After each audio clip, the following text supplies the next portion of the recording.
Okay, ദൈവത്തിൽ നാം വാഴ്ത്തപ്പെടുമാറാകട്ടെ. ഈ ക്ലാസ് ജോയിൻ ചെയ്യുന്ന എല്ലാ പ്രിയപ്പെട്ടവരെയും ഓർത്തും ഈ വീഡിയോ റെക്കോർഡറായിട്ട് യൂട്യൂബിൽ ശ്രദ്ധിക്കുന്ന പ്രിയപ്പെട്ടവരെ ഓർത്തുമൊക്കെ ദൈവത്തെ സ്തുതിക്കുകയും എൻ്റെ സ്നേഹവന്ദനങ്ങളെ അറിയിക്കുകയും ചെയ്യുന്നു. നമ്മൾ ക്രിസ്ത്യൻ ഡോക്ട്രിൻസ് എന്നുള്ള നമ്മുടെ ക്ലാസ്സുകളിൽ കഴിഞ്ഞ ക്ലാസ് വരെ നമ്മൾ നമ്മുടെ ബൈബിളിനെ കുറിച്ചായിരുന്നു ചർച്ച ചെയ്തുകൊണ്ടിരുന്നത്. ആ ക്ലാസ് നമ്മൾ കഴിഞ്ഞ ദിവസത്തോടുകൂടെ അത് കംപ്ലീറ്റ് ചെയ്യാനായിട്ട് ദൈവം സഹായിച്ചു. അതിൻ്റെ നോട്ടിൻ്റെ PDF ഞാൻ ഗ്രൂപ്പിൽ പോസ്റ്റ് ചെയ്തിട്ടുണ്ട്.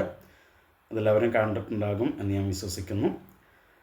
അപ്പോൾ ഇന്ന് നമ്മൾ സ്റ്റാർട്ട് ചെയ്യാനായിട്ട് പോകുന്നത് ജസ്റ്റിഫിക്കേഷൻ അല്ലെങ്കിൽ നീതീകരണം എന്ന് പറയുന്ന വിഷയമാണ് നമ്മളിന്ന് സ്റ്റാർട്ട് ചെയ്യാനായിട്ട് പോകുന്നത്. നമ്മുടെ ക്രിസ്തീയ ജീവിതത്തിലെ വളരെ പ്രധാനപ്പെട്ട ഒരു വിഷയമാണ് നീതീകരണം അല്ലെങ്കിൽ ജസ്റ്റിഫിക്കേഷൻ എന്ന് പറയുന്നത്. കാരണം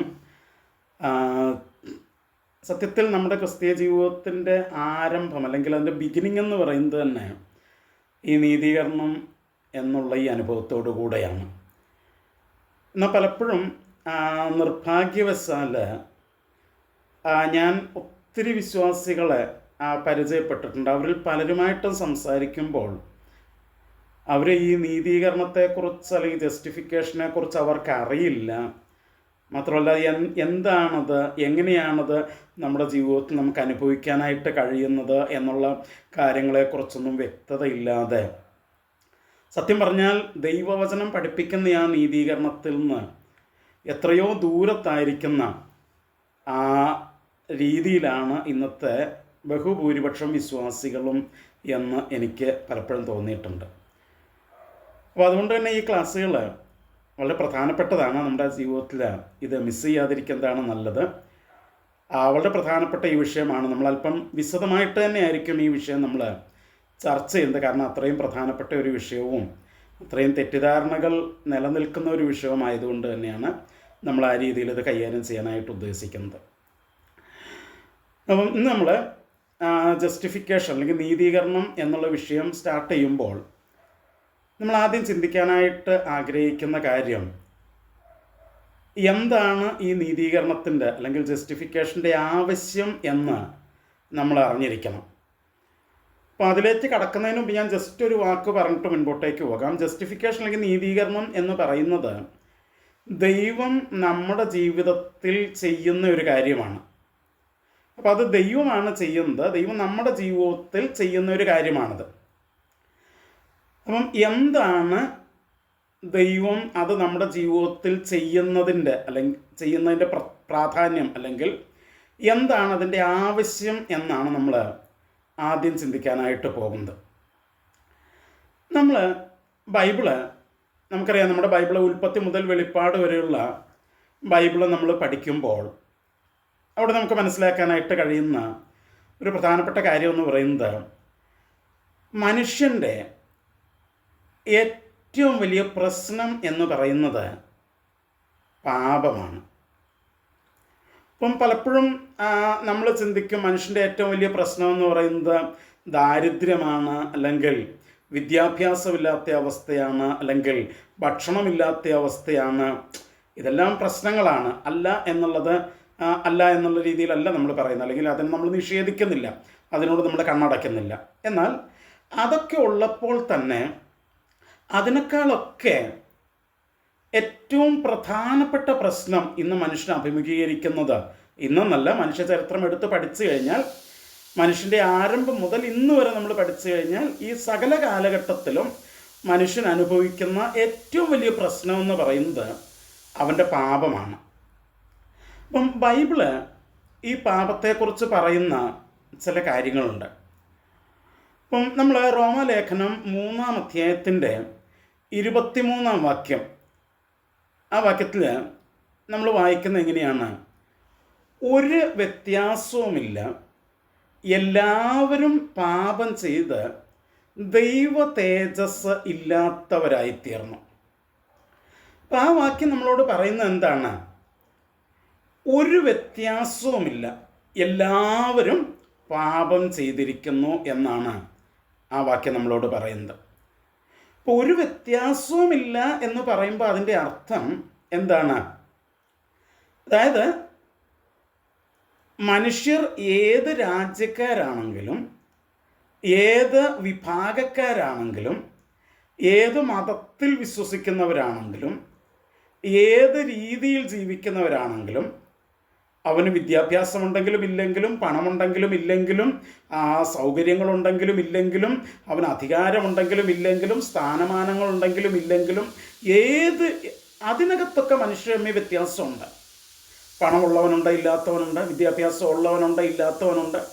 ഈ കാര്യങ്ങളിലൊക്കെ മനുഷ്യർ തമ്മിൽ വ്യത്യാസങ്ങളുണ്ട്. എന്നാൽ അങ്ങനെ വ്യത്യസ്തരായിട്ടുള്ള എല്ലാ മനുഷ്യർക്കും കോമൺ ആയിട്ട് പൊതുവായിട്ട് ഒരൊറ്റ കാര്യമാണ് ബൈബിൾ അവിടെ പറഞ്ഞത്. മനുഷ്യർ തമ്മിൽ വ്യത്യാസമില്ലാത്ത ഒരു കാര്യം, എല്ലാവരും പാപം ചെയ്യുന്നു എന്നുള്ളതാണ്.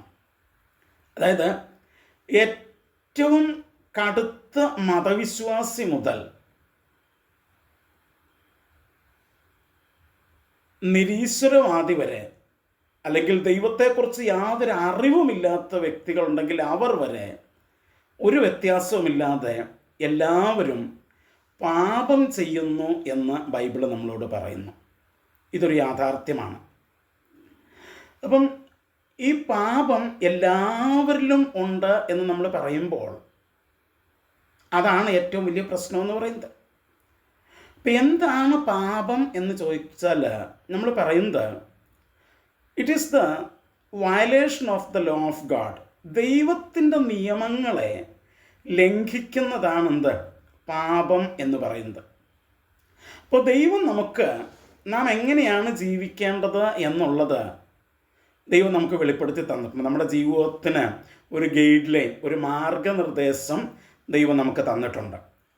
അതിന് വിരുദ്ധമായിട്ട് നമ്മൾ പോകുമ്പോൾ അതിനെയാണ് നമ്മൾ പാപം എന്നുള്ളത് കൊണ്ട് പൊതുവെ നമ്മൾ അർത്ഥമാക്കുന്നത്. അപ്പം ജനറലി സ്പീക്കിംഗ് എന്താണ്? Sin is the violation of the law of God. പാപം എന്ന് പറയുന്നത് ദൈവത്തിൻ്റെ കൽപ്പനകളെ ലംഘിക്കുന്നതാണ് പാപം. അങ്ങനെ നമ്മൾ പറയുന്നത്. അപ്പം ഈ പാപം നമുക്കറിയാം, മനുഷ്യൻ്റെ പാപം അതാരംഭിക്കുന്നത് ഉൽപ്പത്തി പുസ്തകത്തിലാണ് ആരംഭിക്കുന്നത്. ഉൽപ്പത്തി പുസ്തകം 3-ാം അധ്യായത്തിൻ്റെ 1-ാം വാക്യം തൊട്ട് നമ്മൾ വായിക്കുമ്പോൾ അവിടെ നമുക്ക് കാണാനായിട്ട് കഴിയുന്നു, ദൈവം ആദി മനുഷ്യനായ ആദാമിനെ ഏദന് കിഴക്കുള്ള ഒരു തോട്ടത്തിൽ ആക്കിയതിന് ശേഷം അവന് കുറേ നിർദ്ദേശങ്ങൾ കൊടുക്കുന്നുണ്ട്. ആ നിർദ്ദേശങ്ങൾക്കകത്ത് ഒരു നിർദ്ദേശമായിരുന്നു, ആ തോട്ടത്തിൽ ഒരു പർട്ടിക്കുലർ വൃക്ഷത്തിൻ്റെ പഴം അവർ തിന്നരുത് എന്നുള്ളത്. അതിനകത്തൊരു നിർദ്ദേശമായിട്ട് ദൈവം കൊടുത്തത്. പക്ഷേ അവർ ഒരു ബാഹ്യശക്തിയാൽ വഞ്ചിക്കപ്പെട്ടവരായിട്ട് അവർ ആ വൃക്ഷത്തിൻ്റെ പഴം അവർ തിന്നു. അവിടെ നിന്നാണ് എന്ത് തുടങ്ങുന്നത്? പാപം ആരംഭിക്കുന്നത്. കാരണം ദൈവം അവർക്ക് കൊടുത്ത ഇൻസ്ട്രക്ഷൻ, ദൈവം അവർക്ക് കൊടുത്ത ആ നിർദ്ദേശം, ദൈവത്തിൻ്റെ ആ കൽപ്പന അവരെന്ത് ചെയ്തു? ലംഘിച്ചു. അവിടെ നിന്നാണ് ആ പാപം സ്റ്റാർട്ട് ചെയ്യുന്നത്. അവിടം തൊട്ട് ഈ പാപം ആരംഭിച്ചിട്ട് ഇത് സകല മനുഷ്യരിലേക്കും സ്പ്രെഡ് ചെയ്തിരിക്കുന്നു, വ്യാപിച്ചിരിക്കുന്നു എന്നാണ് ബൈബിൾ പഠിക്കുമ്പോൾ നമുക്ക് മനസ്സിലാക്കാനായിട്ട് കഴിയുന്നത്. ഇപ്പം റോമാലേഖനം 5-ാം അധ്യായത്തിൻ്റെ 19-ാം വാക്യം, ഈ നീതീകരണത്തെക്കുറിച്ചുള്ള പഠനത്തിൽ നമ്മൾ പ്രധാനമായിട്ട് എടുക്കുന്നത് റോമാലേഖനം തന്നെയായിരിക്കും. റോമാലേഖനം 5-ാം അധ്യായത്തിൻ്റെ 19-ാം വാക്യത്തെ നമ്മൾ വായിക്കുന്ന ഇതാണ്, ഏക മനുഷ്യൻ്റെ അനുസരണക്കേടിനാൽ അനേകർ പാപികളായിത്തീർന്നതുപോലെ ഏകൻ്റെ അനുസരണത്താൽ അനേകർ നീതിമാന്മാരായിത്തീരും. അപ്പോൾ ഇവിടെ പറയുന്നത് ഏക മനുഷ്യൻ്റെ അനുസരണക്കേടിനാൽ, ആരുടെ? ആദമിൻ്റെ, ആദി മനുഷ്യനായ ആദമിൻ്റെ അനുസരണക്കേടിനാൽ അനേകർ പാപികളായിത്തീർന്നു. അപ്പം ആദം ആ പാപം എന്നുള്ള ആ പ്രവൃത്തി, സിന്നെന്നുള്ള ആ പ്രവൃത്തി ചെയ്തപ്പോൾ അവനിൽ നിന്ന് ഉത്ഭവിക്കുന്ന സകല മനുഷ്യരും ആരായിട്ട് മാറി? പാപികളായിട്ട് മാറി. എന്ന് വെച്ചാൽ it is just like A mutation. നമ്മൾ മ്യൂട്ടേഷൻ എന്ന് പറയുന്ന ആ ഒരു പ്രോസസ്സ് എന്ന് നമുക്ക് വേണമെങ്കിൽ ചിന്തിക്കാം. എന്താണ് മ്യൂട്ടേഷൻ എന്ന് പറഞ്ഞാൽ? It is A sudden heritable change. അതാണ്. അപ്പം പെട്ടെന്നുണ്ടാകുന്ന ജനറേഷൻസ് ടു ജനറേഷൻസ് പാസ് ചെയ്യുന്ന ഒരു ചേഞ്ചിനാണെന്ത് പറയുക? മ്യൂട്ടേഷൻ എന്ന് പറയുന്നത്. സോ മനുഷ്യൻ്റെ ആത്മാവിലുണ്ടായ ഒരു മ്യൂട്ടേഷനാണെന്ത്? ഈ പാപം എന്ന് പറയുന്നത്, പാപ സ്വഭാവം എന്ന് പറയുന്നത്. അപ്പം അത് ആദമിൽ നിന്ന് തലമുറകളിലേക്ക് അത് കൈമാറി വന്നു. മ്യൂട്ടേഷൻ എങ്ങനെയാണോ ജനറ്റിക്കലി കൈമാറി വരുന്നത്, അതുപോലെ ഈ ആത്മാവിൽ സംഭവിച്ച ഈ മ്യൂട്ടേഷൻ അത് ആദമിൽ നിന്ന് തലമുറകളിലേക്ക് കൈമാറി അത് ഇന്ന് നമ്മളിൽ വരെ എത്തി നിൽക്കുകയാണ്. അപ്പം നമ്മളെല്ലാവരും എന്ത് ചെയ്യുന്നു? നമ്മളെല്ലാവരും ആരാണ്? എങ്ങനെയുള്ളവരാണ്? പാപ സ്വഭാവം അല്ലെങ്കിൽ സിൻഫുൾ നേച്ചർ ഉള്ളവരാണ് നമ്മളെല്ലാവരും. അതുകൊണ്ട് തന്നെയാണ് നമ്മളെന്ത് ചെയ്യുന്നത്? പാപം ചെയ്യുന്നത്. അപ്പം ഈ സിൻഫുൾ നേച്ചർ അതെവിടെ നിന്നാണ് നമ്മൾ ഇൻഹെറിറ്റ് ചെയ്തത്? ആദമിൽ നിന്ന്. ആദ്യ മനുഷ്യനായ ആദമിൽ നിന്നാണ് നമുക്കത് അവകാശമായിട്ട് കിട്ടിയത്. അപ്പം ആ സിൻഫുൾ നേച്ചർ നമ്മളിൽ നിൽക്കുന്നത് കൊണ്ട് തന്നെ നമുക്ക് ദൈവത്തെ അനുസരിക്കാനായിട്ട് ഇപ്പോൾ നമ്മുടെ ഒറിജിനൽ നേച്ചർ അനുസരിച്ച് നമുക്ക് ദൈവത്തെ അനുസരിക്കാനായിട്ട് കഴിയില്ല. ഞാൻ പറഞ്ഞ് കൃത്യമായിട്ട് മനസ്സിലാക്കണം. കാരണം ആദമിൽ നിന്ന് ഈ മ്യൂട്ടേഷൻ എന്ന പോലെ ആ സിൻഫുൾ നേച്ചർ, പാപ സ്വഭാവം നമ്മൾ ഇൻഹെറിറ്റ് ചെയ്യുന്നുണ്ട്. അത് നമുക്ക് അവകാശമായിട്ട് കിട്ടിയത് കൊണ്ട് ഇപ്പം നമ്മുടെ ഇൻബോൺ നേച്ചർ, നമ്മുടെ ഉള്ളിൽ നിൽക്കുന്ന ആ സ്വഭാവം എന്ന് പറയുന്നത് പാപപ്രകൃതിയാണ്. അപ്പം അതുകൊണ്ട് തന്നെ നമുക്ക് ദൈവത്തിൻ്റെ കൽപ്പനകൾ നാച്ചുറലായിട്ട് അനുസരിക്കാനായിട്ട് കഴിയില്ല. അത് നമ്മൾ മനസ്സിലാക്കണം. ആ കാര്യത്തെക്കുറിച്ച് ബൈബിളിൽ റോമാലേഖനത്തിൽ തന്നെ നമ്മൾ വായിക്കുന്നൊരു ഭാഗമുണ്ട്. റോമാലേഖനം 7-ാം അധ്യായത്തിലേക്ക് നമ്മൾ വരുമ്പോൾ അവിടെ എന്താണ് നമ്മൾ വായിക്കുന്ന ഒരു കാര്യമുണ്ട്. എന്താണ് അതിൻ്റെ 14-ാം വാക്യം തൊട്ട് നമ്മളിങ്ങനെയാണ് വായിക്കുന്നത്. ന്യായപ്രമാണം ആത്മീകമെന്ന് ഞാൻ അറിയുന്നു, ഞാനോ, അപ്പം മനുഷ്യനെക്കുറിച്ച് പറയുക, ഞാനോ ജഡമയൻ എന്ന് വെച്ചാൽ പാപത്തിന് ദാസനായി വിൽക്കപ്പെട്ടവൻ തന്നെ. അപ്പം ഞാൻ I become a born slave of sin. ഞാൻ പാപത്തിൻ്റെ ഒരു ദാസനായിട്ട്, അടിമയായിട്ട് മാറി. അപ്പം നമുക്കറിയാം പണ്ട് അടിമക്കച്ചവടം നിലവിലുണ്ടായിരുന്നു. അപ്പം ഒരടിമയെ അതിൻ്റെ യജമാനൻ മറ്റൊരടിമയ്ക്ക് വിൽക്കുന്നത് പോലെ നാം പാപത്തിൻ്റെ ദാസന്മാരായിട്ട് വിൽക്കപ്പെട്ടു. അപ്പം ഇപ്പം നമ്മൾ പാപത്തിൻ്റെ അടിമകളാണ്, പാപത്തിൻ്റെ ദാസന്മാരാണ്. അതായത് നമുക്ക് അനുസരിക്കാനായിട്ട് കഴിയുന്നത് ഈ സിൻഫുൾ നേച്ചറിനെയാണ് നമുക്ക് അനുസരിക്കാനായിട്ട് കഴിയുന്നത്. എന്നിട്ട് അതിൻ്റെ എക്സ്പ്ലനേഷൻ താഴേക്ക് പറയുന്നുണ്ട് 15-ാം വാക്യം തൊട്ട്.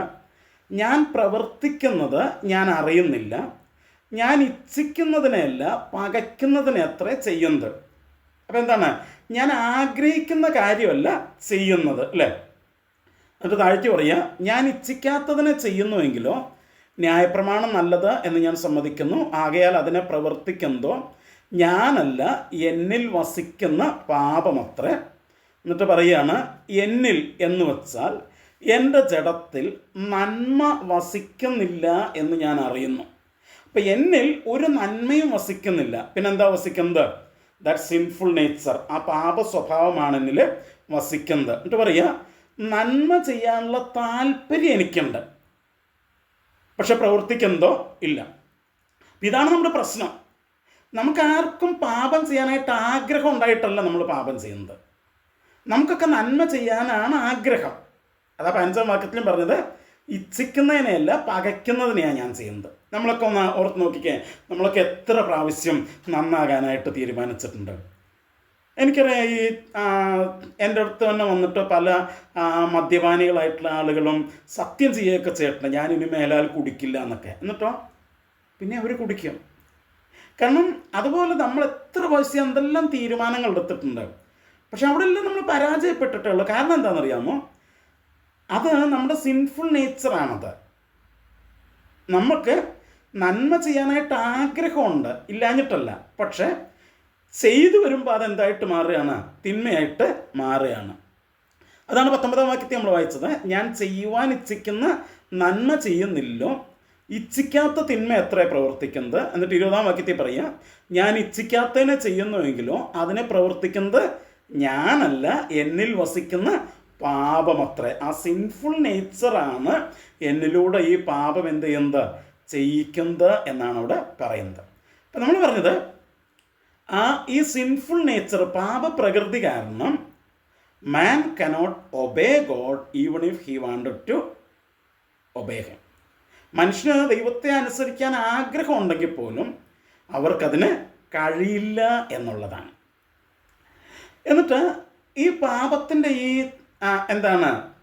വ്യാപനം എന്ന് പറയുന്ന ഒരു പ്രത്യേക രീതിയിലായിരുന്നു.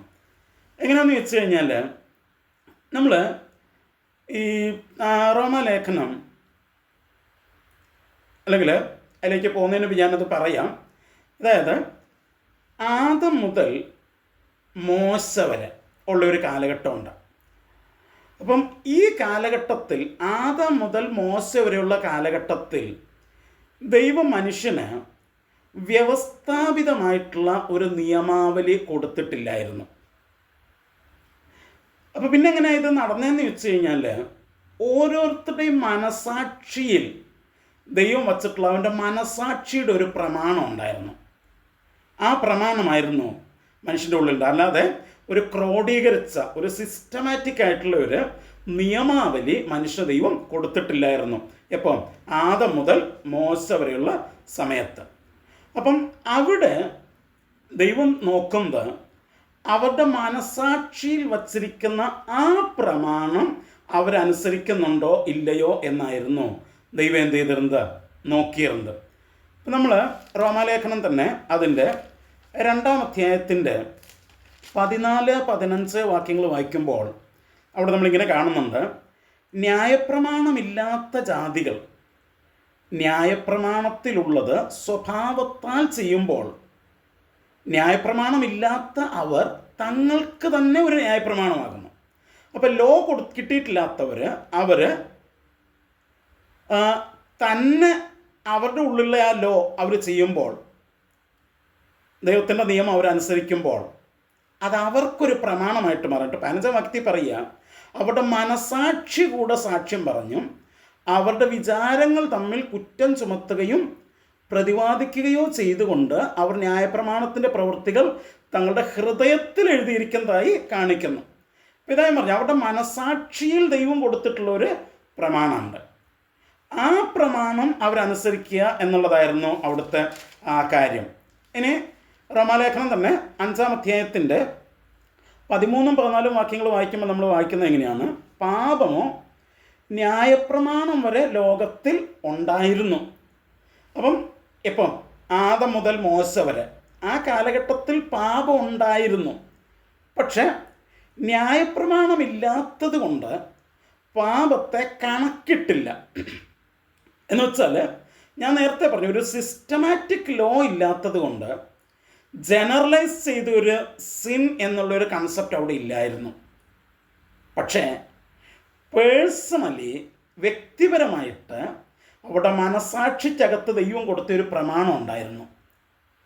എന്നിട്ട് 14-ാം വാക്യത്തിൽ പറയുക, 5-ന്റെ 14-ാം വാക്യത്തിൽ പറയുക, എങ്കിലും വരുവാനുള്ളവൻ്റെ പ്രതിരൂപമായ ആദാമിൻ്റെ ലംഘനത്തിന് തുല്യമായി പാപം ചെയ്യാത്തവരിലും മരണം ആദാം മുതൽ മോശ വരെ വാണിരുന്നു. അപ്പം ആദം മുതൽ മോശ വരെ കൽപ്പന ഇല്ലാത്തത് കൊണ്ട് പാപം ചെയ്യാതിരുന്നവരിൽ പോലും ആ മരണം എന്ത് ചെയ്തിരുന്നു, വ്യാപരിച്ചിരുന്നു. കാരണം മരണമെന്ന് പറയുന്നത് ഇവിടെ നമ്മൾ മനസ്സിലാക്കണം, നമ്മൾ പാപം ചെയ്തത് കൊണ്ടല്ല, ആ സിൻഫുൾ നേച്ചർ നമ്മിൽ വന്നതുകൊണ്ടാണ് ഈ മരണം എന്നുള്ള കാര്യം വന്നിരിക്കുന്നത്. അപ്പം പാപം പ്രമാണമില്ലാത്തത് കൊണ്ട് പാപം കണക്കിടുന്നില്ലെങ്കിലും ആ മരണം, ആ പ്രശ്നം അവിടെ കണ്ടിന്യൂ ചെയ്യുന്നതായിട്ട് നമ്മൾ വായിക്കുന്നുണ്ട്. എന്നാൽ അവിടെയും പാപമുണ്ടായിരുന്നു എന്ന് നമുക്ക് കാണാനായിട്ട് കഴിഞ്ഞു. ഇപ്പോൾ ഉദാഹരണത്തിന് റോമാലേഖനം 1-ാം അധ്യായത്തിൻ്റെ 18-ാം വാക്യം തൊട്ട് 32-ാം വാക്യം വരെയൊക്കെ നമ്മൾ വായിക്കുമ്പോൾ എന്താണ്, അനീതി കൊണ്ട് സത്യത്തെ തടുക്കുന്ന മനുഷ്യരുടെ സകല അഭക്തിക്കും അനീതിക്കും നേരെ ദൈവത്തിൻ്റെ കോപം സ്വർഗത്തിൽ നിന്ന് വെളിപ്പെടുന്നു. ഇത് ന്യായപ്രമാണമില്ലാത്ത വിജാതീയരെക്കുറിച്ച് പറയുകയാണ്. ഓക്കെ, അപ്പോൾ ന്യായപ്രമാണമില്ലാത്ത എന്ന് പറഞ്ഞു കഴിയുമ്പം ന്യായപ്രമാണം കൊടുത്തു കഴിഞ്ഞിട്ട് അത് കൊടുത്തത് ഒരു പ്രത്യേക ജനത്തിനാണ്, നമ്മൾ പിന്നെ പറയും. അത് കിട്ടാത്ത വിജാതീയരെക്കുറിച്ചാണ് പറയുന്നത്. ദൈവത്തെക്കുറിച്ച് അറിയാവുന്നത് അവർക്ക് വെളിവായിരിക്കുന്നു, ദൈവം അവർക്ക് വെളിവാക്കിയല്ലോ. അവൻ്റെ നിത്യശക്തിയും ദിവ്യത്വവുമായി അവൻ്റെ അദൃശ്യ ലക്ഷണങ്ങൾ ലോക സൃഷ്ടി മുതലായ അവൻ്റെ പ്രവൃത്തികളാൽ ബുദ്ധിക്ക് തെളിവായി വെളിപ്പെട്ടു വരുന്നു. അപ്പം ദൈവത്തെക്കുറിച്ച് ദൈവം അവർക്ക് വെളിപ്പെടുത്തി കൊടുത്തിട്ടുണ്ട്. എന്താ? ദൈവത്തിൻ്റെ ദൈവത്വം, നിത്യത, അവൻ്റെ ശക്തി, ഇതൊക്കെ വെളിപ്പെടുത്തി കൊടുത്തിട്ടുണ്ട്. ന്യായപ്രമാണത്തിൽ കൂടെ അല്ലാതെ അവരുടെ മനസാക്ഷിയിൽ സൃഷ്ടി മുതലായ ദൈവത്തിൻ്റെ പ്രവൃത്തികളിലൂടെ വെളിപ്പെടുത്തി കൊടുത്തിട്ടുണ്ട്. പക്ഷെ ഇവരെന്ത് ചെയ്തു? താഴേക്ക് വായിക്കുമ്പം അവർ ആ ദൈവത്തെ, അക്ഷയനായ ദൈവത്തെ, ക്ഷയമുള്ള, അതായത് നശ്വരമായിട്ടുള്ള പക്ഷി, മൃഗജാതി, മൃഗം, ഇഴജാതി, മനുഷ്യർ, ഇങ്ങനെയുള്ള രൂപസാദൃശ്യമാക്കി മാറ്റിക്കളഞ്ഞു. അപ്പോൾ അവിടെ മനസാക്ഷിയിൽ ദൈവം കൊടുത്തിയ ആ വെളിപ്പാട് അവരനുസരിക്കാനായിട്ട് തയ്യാറായില്ല. ഇനി 32-ാം വാക്യം വരെ നിങ്ങൾ വായിക്കുമ്പോൾ അവിടെ ഇതിങ്ങനെ കണ്ടിന്യൂസ് ആയിട്ട് പോകുന്ന നമുക്ക് കാണാനായിട്ട് കഴിയുന്നുണ്ട്. അപ്പം ന്യായപ്രമാണം കൊടുക്കുന്നവരെ, ആദം മുതൽ മോശ വരെ പ്രമാണമില്ലായിരുന്നു. എങ്കിലും ആദാമിൻ്റെ ആ സിൻഫുൾ നേച്ചർ ഒരു മ്യൂട്ടേഷൻ പോലെ ഇൻഹെറിറ്റഡായിട്ട് വന്നതുകൊണ്ട് മരണം അവിടെ ഉണ്ടായിരുന്നു. അപ്പോൾ തന്നെ ജനത്തിൻ്റെ ഉള്ളിൽ ദൈവം മനസാക്ഷിയിൽ ഒരു പ്രമാണം കൊടുത്തിട്ടുണ്ടായിരുന്നു. ആ പ്രമാണം അനുസരിക്കാനായിട്ട് അവർക്ക് പറ്റിയതുമില്ല. അപ്പം ഈ പ്രശ്നം കണ്ടിന്യൂ ചെയ്തു വരികയാണ്. ഇനി കുറച്ച് കഴിഞ്ഞപ്പോൾ എന്ത് പറ്റിയെന്ന് വെച്ച് കഴിഞ്ഞാൽ, ദൈവം ഇസ്രായേൽ ജനത്തിന് മോശ മുഖാന്തരം ഒരു സിസ്റ്റമാറ്റിക് നിയമം, ഒരു ക്രമീകൃതമായിട്ടുള്ള ഒരു നിയമം, ന്യായപ്രമാണം കൊടുത്തു. അപ്പം ന്യായപ്രമാണം കിട്ടിക്കഴിഞ്ഞപ്പോഴോ അപ്പോഴും ഇവർക്കത് അനുസരിക്കാൻ പറ്റിയില്ല. കാരണം എന്താണ്? ആദമിൽ നിന്നുള്ള ഈ സിൻഫുൾ നേച്ചർ തന്നെയാണ് അവിടെ നിൽക്കുന്നത്. ഇപ്പം നമുക്കറിയാം, ഈ ന്യായപ്രമാണം ഇവർക്ക് കൊടുത്തിട്ട്, ന്യായപ്രമാണം കൊടുക്കുന്നത് പുറപ്പാട് പുസ്തകത്തിലാണ് നമ്മൾ വായിക്കുന്നത്. ന്യായപ്രമാണം കൊടുത്തിട്ട് ഈ മോശ ന്യായപ്രമാണത്തിൻ്റെ പ്രമാണങ്ങളൊക്കെ എഴുതി വാങ്ങാനായിട്ട് ദൈവത്തിൻ്റെ അടുത്തേക്ക് പർവ്വതത്തിലേക്ക് കയറിപ്പോയി കഴിഞ്ഞപ്പോൾ, പുറപ്പാട് പുസ്തകം 32-ാം അധ്യായത്തിൽ നമ്മൾ വായിക്കുന്ന കാര്യമുണ്ട്. 32-ൻ്റെ 1 തൊട്ട് 6 വരെ വായിക്കുമ്പോൾ നമുക്ക് പരിചയമുള്ള കാര്യമാണത്. ഞാനതിനകത്ത് പ്രാധാന്യമുള്ള കാര്യം മാത്രം ഞാൻ പറയാം. 2-ാം വാക്യം, അഹരോൻ അവരോട് നിങ്ങളുടെ ഭാര്യമാരുടെയും പുത്രിമാരുടെയും പുത്രന്മാരുടെയും കാതിലെ പൊൻ കുണുക്ക് പറിച്ച് എൻ്റെ അടുക്കൽ കൊണ്ടുവരുവൻ എന്ന് പറഞ്ഞു. ജനമൊക്കെയും തങ്ങളുടെ കാതിൽ നിന്ന് പൊൻ കുണുക്ക് പറിച്ച് അഹരോൻ്റെ അടുക്കൽ കൊണ്ടുവന്നു. അവനത് അവരുടെ കയ്യിൽ നിന്ന് വാങ്ങി ഒരു കൊത്തുളി കൊണ്ട് ഭാഷ വരുത്തി ഒരു കാളക്കുട്ടിയെ വാർത്തുണ്ടാക്കി. അപ്പോൾ അവർ, ഇസ്രായേലെ, ഇത് നിന്നത് മിസ്രയീം ദേശത്ത് നിന്ന് കൊണ്ടുവന്ന നിന്റെ ദൈവമാകുന്നു എന്ന് പറഞ്ഞു. ഇപ്പം ന്യായപ്രമാണത്തിൽ 1-ാമത്തെ പ്രമാണം, ഞാനല്ലാതെ മറ്റൊരു ദൈവം നിനക്ക് ഉണ്ടാകരുത്. അടുത്തത്, ഒന്നിൻ്റെയും വിഗ്രഹം ആരാധിക്കാനായിട്ട് നീ ഉണ്ടാക്കരുത്. ഈ 2 കൽപ്പനകളും ഇവിടെ തെറ്റിച്ചു. എപ്പം? പ്രമാണം കിട്ടിയ ഉടനെ ഓൺ ദ സ്പോട്ട് തെറ്റിച്ചു കഴിഞ്ഞു. ഇതാ മനുഷ്യൻ്റെ പ്രശ്നം. അപ്പോൾ പ്രമാണം, ഒരു സിസ്റ്റമാറ്റിക് നിയമം ഉണ്ടെങ്കിലും ഇല്ലെങ്കിലും പ്രത്യേകിച്ചൊന്നുമില്ല. അപ്പോൾ സിസ്റ്റമാറ്റിക് പ്രമാണം ഇല്ലായിരുന്നപ്പോൾ മനുഷ്യൻ പറഞ്ഞു, ഇല്ലാത്തത് കൊണ്ടാണ് ഞങ്ങൾ പാപം ചെയ്യുന്നതെന്ന്. അപ്പോൾ ദൈവം പറഞ്ഞു, എന്നാൽ പിന്നെ നിനക്ക് തരാം, ഞാൻ സിസ്റ്റമാറ്റിക് ആയിട്ടുള്ള ഒരു നിയമം തരാം. നിയമം കൊടുത്തു. നിയമം കൊടുത്ത് അത് വായിച്ച് കേൾപ്പിച്ചിട്ട് അതൊന്ന് എഴുതി മേടിക്കാൻ വേണ്ടി മുകളിലേക്ക് പോയപ്പോഴേക്കും സംഭവം തെറ്റിച്ചു കഴിഞ്ഞു. ഇതാണ് മനുഷ്യൻ്റെ പ്രശ്നം എന്ന് പറയുന്നത്. ഇനി അവിടെ നിന്ന് അങ്ങോട്ട് മുൻപോട്ട് പോയപ്പോഴോ ഈ പ്രമാണം ജനം പഠിക്കാനായിട്ട് തുടങ്ങി. പഠിച്ച് വന്നു കഴിഞ്ഞപ്പം യെശയ്യാ പ്രവചനം 59-ാം അധ്യായത്തിൻ്റെ 3 തൊട്ട് 8 വരെ നമ്മൾ വായിക്കുമ്പോൾ, അത് ഏകദേശം മോശയ്ക്ക് ഈ പ്രമാണം കിട്ടിക്കഴിഞ്ഞ് ഏകദേശം ഒരു 700 കൊല്ലം കഴിഞ്ഞിട്ടാണ് യെശയ്യാ പ്രവാചകൻ്റെ പുസ്തകം എഴുതുന്നത്. അപ്പോൾ 700 കൊല്ലം ഇവർ ഈ പ്രമാണം പഠിച്ചു വന്നു കഴിഞ്ഞിട്ട് ഇവർക്ക് എന്നാ പറ്റിയെന്നറിയാമോ? ഞാൻ വായിക്കാം. അവിടെ പറയുകയാണ്, നിങ്ങളുടെ കൈകൾ രക്തം കൊണ്ടും നിങ്ങളുടെ വിരലുകൾ അകൃത്യം കൊണ്ടും മലിനമായിരിക്കുന്നു. നിങ്ങളുടെ അധരങ്ങൾ ഭോഷ്ക് സംസാരിക്കുന്നു. നിങ്ങളുടെ നാവ് നീതികേട് ജപിക്കുന്നു. ഒരുത്തനും നീതിയോടെ വ്യവഹരിക്കുന്നില്ല, ഒരുത്തനും സത്യത്തോടെ പ്രതിവാദിക്കുന്നില്ല. അവർ വ്യാജത്തിൽ ആശ്രയിച്ച് ഭോഷ്ക് സംസാരിക്കുന്നു. അവർ കഷ്ടത്തെ ഗർഭം ധരിച്ച് നീതികേടിനെ പ്രസവിക്കുന്നു. അവർ അണലിമുട്ട പൊരുന്നുകയും ചിലന്തിവല നെയ്യുകയും ചെയ്യുന്നു. ആ മുട്ട തിന്നുന്നവൻ മരിക്കും. പൊട്ടിച്ചാൽ അണല് പുറത്തു വരുന്നു. ഒരു മിനിറ്റ്.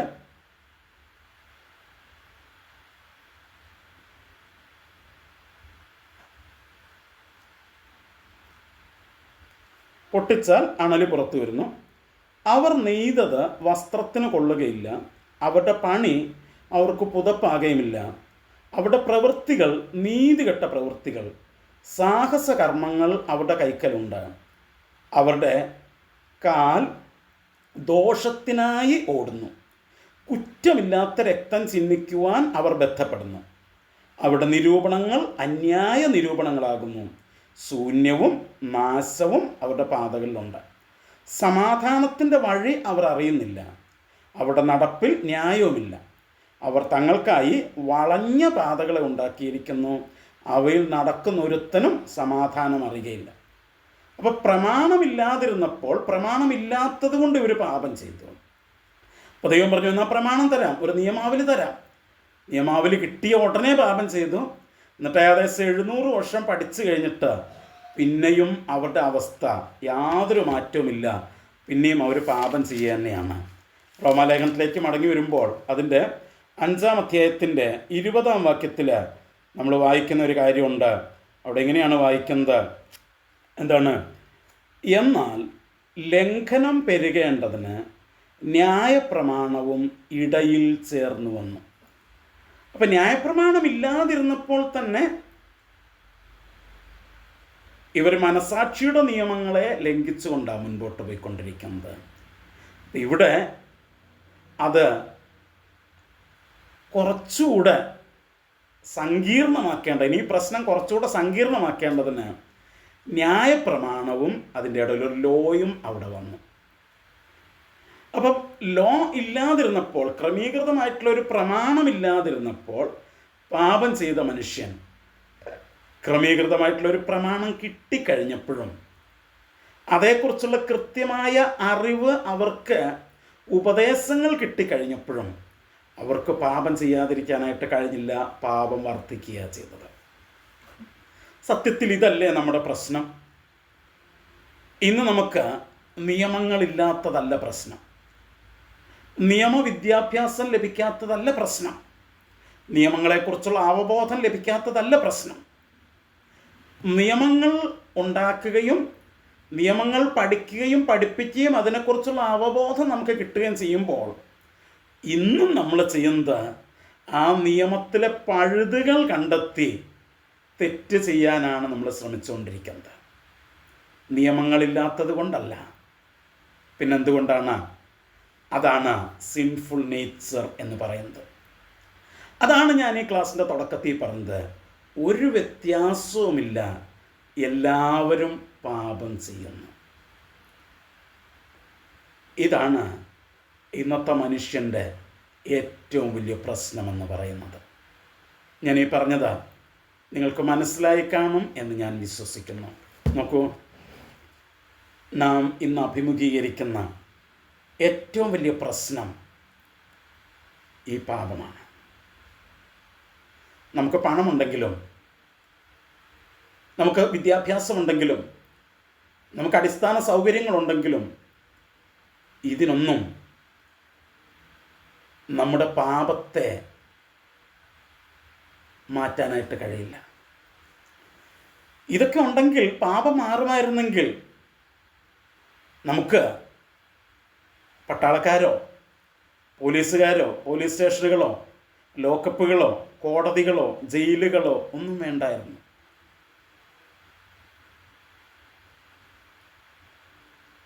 നമുക്ക് നമ്മുടെ വീടുകൾക്ക് വാതിലുകളോ ജനലുകളോ അതിന് പൂട്ടോ ഒന്നും വേണ്ടായിരുന്നു. നമ്മുടെ ബാങ്ക് അക്കൗണ്ടുകൾക്ക് പാസ്വേഡുകളും OTPകളും ഒന്നും വേണ്ടായിരുന്നു. പക്ഷേ ഇതെല്ലാം വേണ്ടി വരുന്നത് എന്തുകൊണ്ടാണെന്നറിയാമോ?